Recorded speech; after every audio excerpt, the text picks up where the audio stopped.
진국대학 행복을 위한 마음 공부를 시작하겠습니다.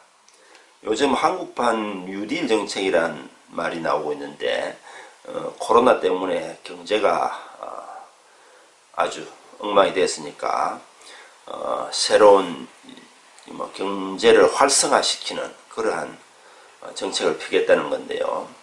원래 그 뉴딜 정책은 미국 대통령 루즈벨트가 1929년 경제 대공황이 왔을 때 이 사람은 1933년에 당선이 되었는데요. 이 경제를 부흥시키기 위해서 한 정책을 말하는 거죠. 원래 뉴딜이란 말은 카드 게임에서 이제 왜 카드를 이렇게 나눠주는 사람을 딜러라고 하지 않습니까? 그래서 뉴딜이란 말은 새로 이렇게 카드를 바꾸어서 새로 친다는 그런 의미입니다. 이 1929년에 미국 대공황이 오기 전에는 소위 경제의 원칙이 자유방임주의였죠. 아담 스미스의 보이지 않는 손이라고 해서 그냥 자유스럽게 경제 원칙에 맡겨두어도 보이지 않는 손에 의해서 자연스럽게 잘 굴러가도록 되어 있다. 이게 자본주의의 기본 원칙인데요. 근데 1929년에 대공황이 오면서 사람들이 이제 깨달은 거죠. 이렇게 그냥 두어서는 안 되겠다. 이게 막 빈익빈 부익부 현상도 일어나고 대공황은 사실은 이제 과잉 생산이 되고 거기에 대한 소비가 제대로 따라가지 못하고 하는 데서 일어난 건데요. 그래서 자유방임주의 원칙을 포기하고 국가가 적극적으로 경제에 개입해서 문제를 해결하는 그런 방식입니다. 그래서 생산을 통제하고 소비를 끌어올리기 위한 각종 정책을 추진했는데요. 그 다음에 사회보장제도도 도입을 하고 이 루즈벨트는 나중에 4선 대통령까지 하고 또 세계 2차 대전을 승리로 이끈 그런 위대한 대통령으로 알려져 있습니다. 그런데 루즈벨트 대통령의 측근의 평가로는 이런 말이 있습니다. 프랭클린 루즈벨트의 90%는 바보, 10%는 엘리노어. 이런 말이 있는데 이게 무슨 말이냐면은 이 루즈벨트 대통령의 이름은 프랭클린 D 루즈벨트고 이 부인의 이름이 엘리노어 루즈벨트입니다. 원래 이름은 안나 엘리노어 루즈벨트인데요. 이 안나 엘리노어 루즈벨트 이 부인이 미국에서 영원한 퍼스트 레이디로 불리는 아주 대단한 사람이었습니다. 이 사람은 1884년에 태어나서 1962년에 사망했는데요. 미국 퍼스트 레이디들 중에서 가장 활동적이고 호감 가는 여성으로 손꼽히고 있습니다. 소위 이제 조실 부모, 어릴 때 부모를 잃고 평생에 걸쳐서 헌신을 했고 또 이 루즈벨트 대통령이 소아마비, 성인 소아마비에 걸렸다고 합니다. 보면 우리가 2차 대전 당시에 보면 이 사람이 제대로 걷지 못하는 그런 사람이었죠. 성인 소아마비에 걸려서 정치를 포기하려는 이 남편 루즈벨트에게 용기를 북돋아 주어서 결국 대통령이 되도록 하는 그런 사람인데 이제 대공황 시에 생활이 이제 어려워지니까 어려워지면서 이 갈등을 겪고 있던 퇴역 군인 모임, 보너스 아미라고 하는데요. 모임이 퇴역 군인들이 모여서 난민 생활을 하는 천막촌에 가서 커피 포트를 들고 이렇게 찾아갔다고 합니다. 그래서 노병들의 눈시울을 적시게 했다 하는 그런 일화도 있고 1948년에 그 국제연합에서 세계 인권 선언을 채택할 때도 이제 엘리노어 루즈벨트가 이 반대 입장에 있던 소련을 끈질기게 설득해서 당시 미국 대표로 갔습니다. 설득해서 그 세계 인권 선언을 발표하도록 한 그런 노력을 하기도 했습니다. 이 사람이 이제 여러 가지 그 어려움을 겪으면서 재미있는 그런 명언을 몇 가지 남겼습니다. 우리가 사실 익히 알고 있는 내용인데도 사실은 누가 했던 말인지는 잘 몰랐죠.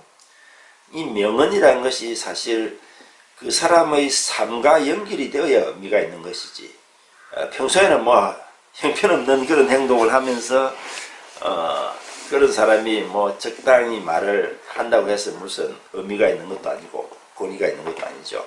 이 엘리노어 루즈벨트가 본인의 삶 속에서 우러나는 그런 명언을 몇 가지 남겼습니다. 이런 말이 있습니다. 노여움이란 위험에서 한 글자가 빠진 것이다. 이 영어로 하면 anger is only one letter short of danger. 이런 말인데요.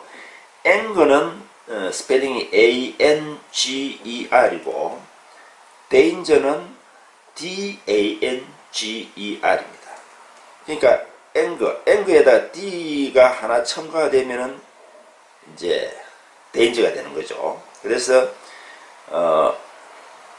이 위험, danger에서 D만 빠진 것이 anger, 노여움, 화다라는 거죠. 화라는 것은 그만큼 위험하다 이런 뜻입니다. 그 다음에 yesterday is history, tomorrow is mystery, today is gift. Yesterday is history, 어제는 역사고 tomorrow is mystery, 내일은 미스테리고 today is gift, 오늘은 선물이다. 어제는 역사니까 이미 지나가 버린 거고 내일은 미스테리니까, 미스테리라는 것은 우리가 알 수 없는 거죠. 그러니까 오늘과 내일이 중요한 것이 아니고 어제와 내일은 사실 우리가 연연할 필요가 없고 오늘이 바로 선물이다. 그래서 present is present, 지금이 바로 선물이다 이런 말도 있죠. 그 다음에 당신이 동의하지 않는 한 이 세상 누구도 당신이 열등하다고 느끼게 할 수 없다. 이 열등감을 느끼는 것은 자기 자신이 결정한다는 뜻이죠. 우리가 왜 겸손하되 교만하지 말고 당당하되 비굴하지 말라. 비굴하지 말고 당당하라 이런 말을 하죠. 우리가 뭔가 그 열등감을 느낀다는 것은 자기가 뭔가를 부러워하고 아쉬워할 때 느낀다는 그런 말이죠. 또 이런 내용도 남겼습니다. 아기가 태어날 때 삼신 할머니가 줄 수 있는 가장 좋은 선물은 호기심이다. 인간에게 호기심이라는 게 그렇게 중요하다. 여성은 티백과 같다. 뜨거운 물에 집어넣기 전에는 그녀가 얼마나 강한지 알 수 없다. 이런 말도 했고, 또 이건 우리가 또 잘 아는 명언인데요. 돈을 잃은 자는 많은 것을 잃은 것이며 친구를 잃은 자는 더 많은 것을 잃은 것이며 신의를 잃은 자는 모든 것을 잃은 것이다. 많이 들어본 말이죠. 다음에 아름다운 젊음은 우연한 자연 현상이지만 아름다운 노년은 예술 작품이다. 이 어떤 아름답게 태어나서 이렇게 아름답게 태어나는 것은 우연하게 태어나는 것이죠. 그렇지만 이 얼굴이 노년에도 얼굴이 아름답기 위해서는 뭔가 예술처럼 자기 인생을 가꾸어야 되는 것이죠. 사람의 얼굴은 왜 사람이 어떠한 마음으로 어떻게 살아가느냐에 따라서 많이 달라집니다. 그래서 링컨은 그런 말을 했죠. 사람이 40이 되면 자기 얼굴에 책임을 져야 한다고. 저 자신도 얼굴을 좀 더 부드럽게, 얼굴만 부드럽게 억지로 하려고 한다고 되는 건 아니겠죠. 이렇게 마음을 부드럽게 갖고 여유를 갖고 살아가다 보면 그렇게 될 것 같습니다. 또 어떤 말을 했냐면은 처음 어려움을 넘어서면 다음 어려움도 넘어설 수 있다. 나를 조절하려면 머리를 써야 하고 남을 조절하려면 마음을 써야 한다. 다른 사람을 설득하기 위해서는 이 어떤 감성으로 다가가야 되죠.